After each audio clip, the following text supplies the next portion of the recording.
Today is May 1st, May Day, the original Labor Day, then International Workers' Day.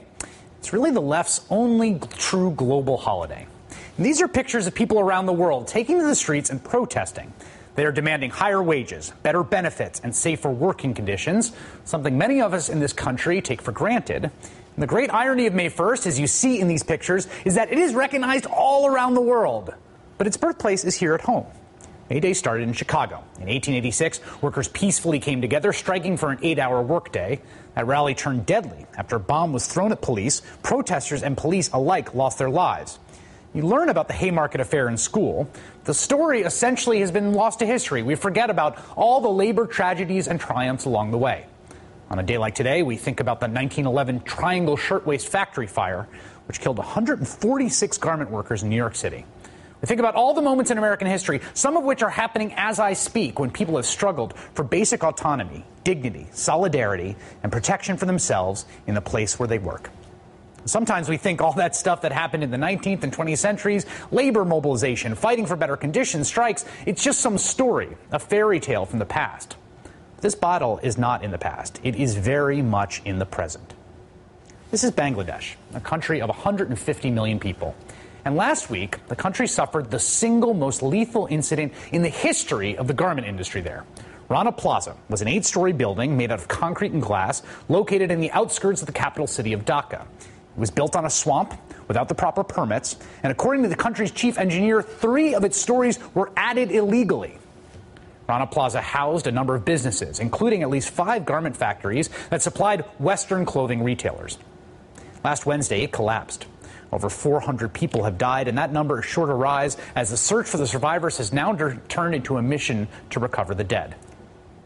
When I first read about this tragedy, I thought to myself, this is horrific. But I also thought that this was one of those stories you read about and you feel awful, and then you keep going about your day. It's tempting, very tempting, to think that this is just the way the world is, that this kind of tragedy happens in that kind of country. Well, the people of Bangladesh disagree. In the wake of this horrific event, there has been a society-wide mobilization, not unlike what happened in India after a young woman was gang-raped and killed on a bus, not unlike what happened here in this country in the wake of Newtown, when a long-festering social problem announced itself in a way that shook the nation's conscience. In the meantime, the horrific details surrounding Rana Plaza's collapse keep trickling out. The New York Times reports on what went on the day before the building collapsed. Listen to this. Workers on the 3rd floor were stitching clothing when they were startled by a noise that sounded like an explosion.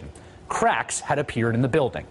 An engineer came to assess the building. He examined 3 support pillars and concluded the building needed to be closed immediately. It wasn't.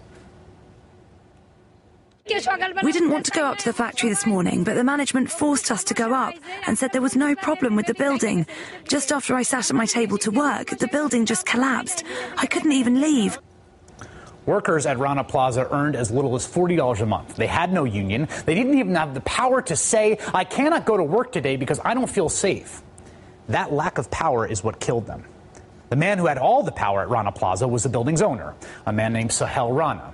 New York Times describes him as an untouchable, as a mafia don. Mr. Rana was reportedly involved in illegal drugs and guns. He also happened to be the local leader of the ruling political party's youth wing. When it became clear he was responsible for the conditions at Rana Plaza, Mr. Rana tried to sneak out of the country and was nabbed by the police, and is now going to be brought to trial. If these details outrage you, you are not alone. Today, thousands of Bangladeshis took to the streets in the capital city of Dhaka, demanding better safety standards for their neighbors, their brothers, their sisters, for themselves, because Bangladesh right now, as a society, is saying what other societies have said at other moments: enough. This cannot stand. It is a stark reminder on this day, when we think about what it means for working people to band together and assert their power, it literally is a matter of life and death. All of us have some type of understanding that the clothes we wear on our backs were made somewhere, that might have been made in one of the factories inside Rana Plaza. The future we should be heading towards isn't a future in which our clothes aren't made by the people in Bangladesh or other parts of the globe. The future is a future in which our clothes are made by people in Bangladesh, but those people have the right to form a union. They have the right to earn a living in an environment with the proper building permits. They have the right to go to work every day, earn a fair, livable wage, and come home every night safe to the people they love. It's the most basic demand. But it doesn't just happen by magic. It happens through struggle. Happy May Day. We'll be right back with Click 3.